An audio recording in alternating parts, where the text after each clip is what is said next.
What is up, guys? So you saw the title of this video. This is a video I wanted to make for a while. I mean, the movie Infinity War came out I think 3 weeks ago, but I never had the time to do it. But for this video, I'm gonna be going over the top 5 best Avengers Infinity War characters, and that doesn't mean I'm gonna be going over the best MCU characters, because then Captain America would probably be like #1 on the list, but he's not on the list at all because of what he did or how his role in Infinity War. So obviously, if you haven't seen Infinity War, there will be spoilers in this movie, but I mean, come on, you probably have. It's been out for 3 weeks already. So without further ado, let's go over the top 5 best Avengers Infinity War characters, meaning based off of their role in Infinity War, what they did in Infinity War, and disregarding everything they did from before. So let's start with number 5.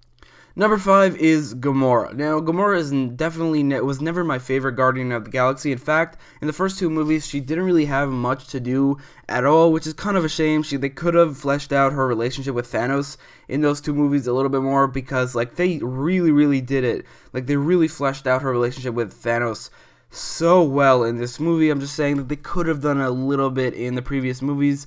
But either way, in this movie, it was done really well, and just every scene that Gamora and Thanos share together is amazing. There are so many great moments for Gamora in this movie. This is the first movie where Gamora really gets to shine as a character. Like I said, they didn't flesh out a relationship with Thanos in the last 2 movies, which is a big thing. Like, it's one of the biggest thing about her character. So the fact that that was basically absent from the first 2 Guardians of the Galaxies kind of sucked, and didn't give her, and because of that, didn't really give her much to do at all. But in this movie, she gets a lot to do, and she actually becomes a much more compelling character because of it. There are the scenes where, like I said, where she has with Thanos, and then there are great like emotional scenes, specifically her death, which is like, it's crazy how that's emotional, because nobody witnessed that death except for Thanos, who is technically her adopted father. But like, I mean, he killed her, but it was still a really emotional scene. I don't actually think she's dead. She's probably like in the Soul Stone or something like that. But that was a really emotional moment, and it was one of those moments between her and Thanos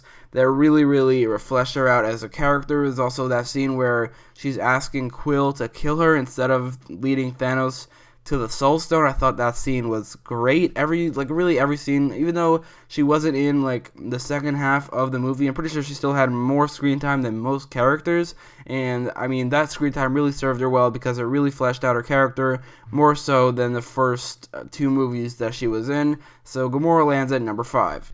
Number 4 is Dr. Stephen Strange, aka Doctor Strange. Now, this is his second movie that he's been in this universe, or third movie actually. He was in Thor Ragnarok. I totally forgot about that for a second, and this is definitely his best movie yet. He was not this good in his actual solo movie. I thought his solo movie was a great movie, but he was nowhere near as good as he is in this movie. The use of his powers is done so much better in this movie, and it's done so well. Like, there's scenes where like he duplicates himself and he pushes the mirror dimension at Thanos, and like he uses the whip to pull down Thanos' arm. His powers are used really well. It's a shame he didn't use his time stone more often, but they explained that by saying that he was trying to hide it from Thanos. But either way, his use of his powers in this movie was incredible, and the back and forth between him and Tony, which you will see Tony later on the list.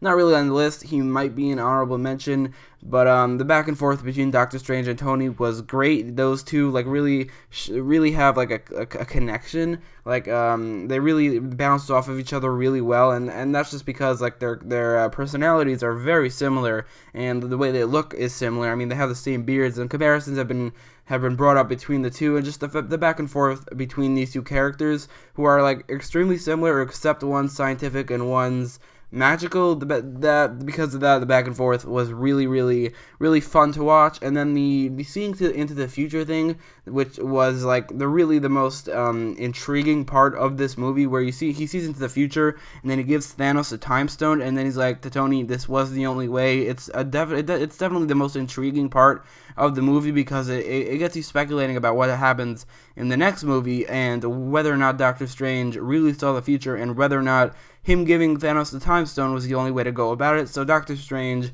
had a major part to play in this movie, and everything about him in this movie, and like the use of his powers, the back and forth between him and Tony, the thing where he's seeing into the future, everything about his character is amazing. It's awesome in Avengers: Infinity War.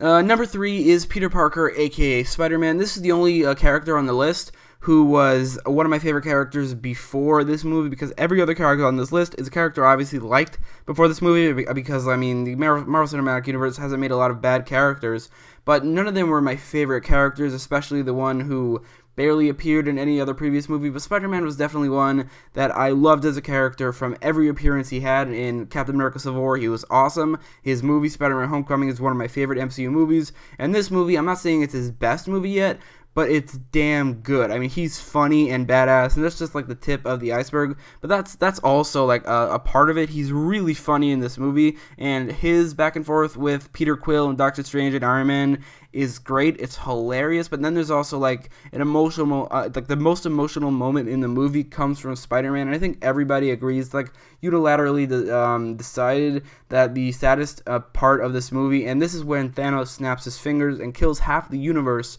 but the saddest death in that bunch is clearly Spider-Man, and I'm not even kidding. I watched this movie 3 times. Every single time, I literally teared up. I teared up 3 times in the theater when Spider-Man died, and I don't know if that's like just because of his character, but I think it's definitely because of the actor Tom Holland that made these scenes so sad. I mean, there was like zero music in the background to trick you into being sad, so it was completely Tom Holland. And I just learned a couple days ago that he actually improvised that scene, which is all the more like awesome. That's incredible. It's just the saddest scene, and it makes for a great emotional moment, and Tom Holland is an amazing actor in this movie. He also has like the most satisfying moment in the movie when Tony actually makes him an Avenger. It's just such a satisfying moment because of what you saw in Captain America Civil War and Spider-Man Homecoming, and because of those reasons, Spider-Man is one of the best characters in Avengers: Infinity War. Number 2 is Thanos. Now, Thanos is, and this is undoubtedly true, he is the best villain in the MCU so far. Some people might say that's not a high bar to pass, but I think at least in the last couple of years, the MCU has definitely turned out some great villains, and in my opinion, the Vulture was the best up until Avengers: Infinity War was released, and Thanos dethroned him. The best part about Thanos, in my opinion, is the fact that he's so much better than his comic book counterpart. He's a completely different person, because the character in the comics is, his goals is he wants to kill half the universe, not to balance the universe, not because he wants to save everyone, but because he wants to win over death because he has a crush on her. That is just such a one-dimensional story arc, and it's fine because it was written, I think, in like the late 80s, so they didn't really need to do anything like that. It's also a comic book and not a movie, but in the movie, Thanos' goals are so much more complex and understandable at the same time, and not only is it's understandable, but at the same time, it's completely insane, and that makes for such an amazing villain. It's one of those hero in his own mind story arc. Like, not every great villain is the hero in his own mind. Take the Joker, for example, but they do usually make for the best villains, and Thanos is the best out of those villains. Another thing I liked about Thanos is he never cracked a single joke, at least not one that I remember. Maybe like turning Quill's gun to bubbles. That seemed to get chuckles out of people, but I didn't like the fact that made people laugh. But he never cracked a single joke as far as I remember. That's a big problem I had with Ultron, because the trailers portrayed Ultron as this serious, intense villain, but then the movie came out and he had his serious, intense moments, but for the most part he was just a joker. He was a jokester. He just made so many jokes, which is something I like about Thanos. He never cracked a single joke. He was the serious character in the movie, which makes him a much better villain, in my opinion. There are other stuff about him, like his CGI is incredible. Every single movement of his CGI it looks so real. There are like split seconds, and I really mean split seconds, where he doesn't look that great, but that's such a small part of his appearance that it doesn't really matter. It's also his fight scenes, especially the one on Titan. That was amazing. And then emotional moments like the one where he kills Gamora, which doesn't sound like it would be an emotional moment, but it is. All in all, Thanos is an incredible villain and the second best character in Avengers: Infinity War. Before I get to number 1, I want to go over some honorable mentions, specifically Iron Man / Tony Stark. he was great in this movie, just not a top 5, or he was actually number 6. He just got edged out by Gamora because I think Gamora added more to the movie. There are other characters like Drax was hilarious, Mantis was really funny, Quill, even though he had that one moment that got a lot of people mad, I did mind it. The more I think about it, the more it makes sense, and the more I actually like that moment, in my opinion, because I mean it does propel the rest of the movie. And then Groot and Rocket Raccoon are pretty great. But moving on to number 1, who is in the same storyline as Groot and Rocket, and you probably saw this coming, but the number 1 slot on this list is Thor. Thor was badass as fuck in this movie. He was insanely badass, and not only that, but Chris Hemsworth was just great. His acting was great. So I said this in my review for this movie. I don't remember if it was a spoiler review or the non-spoiler review, but I said that Thor's never my favorite superhero. I mean not superhero. He was never my favorite Avenger. In fact, he was always my least favorite out of the 4 main Avengers: Captain America, Iron Man, Hulk, and Thor. And that was until Avengers: Infinity War. With Thor Ragnarok, I said that I didn't love the movie. I did like it, but I didn't love it. But something that it really did so well was reinvent the character of Thor and made him so much better than he was in previous movies. And he really, really shined because of it in this movie. He had this whole arc of being defeated by Thanos, but saying that Thanos will pay for the deaths of Heimdall and Loki. And then you see throughout the movie of all these him actually getting to that goal. He's like one of the only 2 characters in this movie who actually accomplishes his goal, but he doesn't really accomplish it, but he gets this close. He actually almost kills Thanos. He's like this close to killing Thanos, but he barely accomplishes his goal, and it really makes for a satisfying story arc throughout the movie, and a really satisfying story arc considering how he's making his axe, which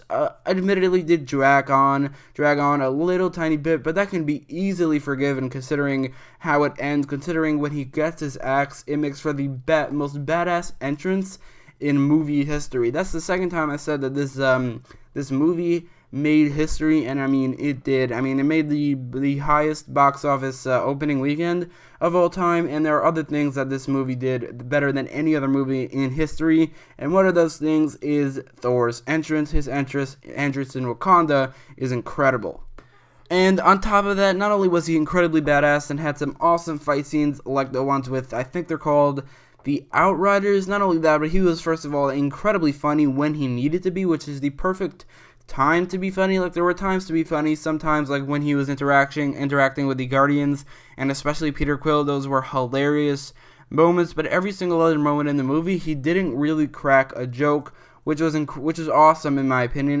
He's really funny when he needs to be. When he doesn't need to be, he's a great actor. This is one moment that really solidified him it was the first moment that solidified him as the best character in the movie, and then the second moment was the Wakanda entrance. But the first moment was his talk with Rocket about everything he's lost so far, and like he's been alive for 1,500 years, but everything he's lost has happened in the last 10 years, which is a crazy thing to think about. And Chris Hemsworth pulls off this scene so well. The emotion coming from Thor is incredible, and that, along with his fight scenes, the fact that he's funny when he needs to be, and the Wakanda entrance, makes him the best character in Avengers: Infinity War. So that's my list. Let me know what your list is in the comments down below. If I missed out on any characters, let me know in the comments down below. And don't forget to like, share, and subscribe. And follow me on Twitter for better updates on my videos, as well as daily polls on the Arrowverse or superhero movie / TV shows. Link is in the description. And thanks for watching.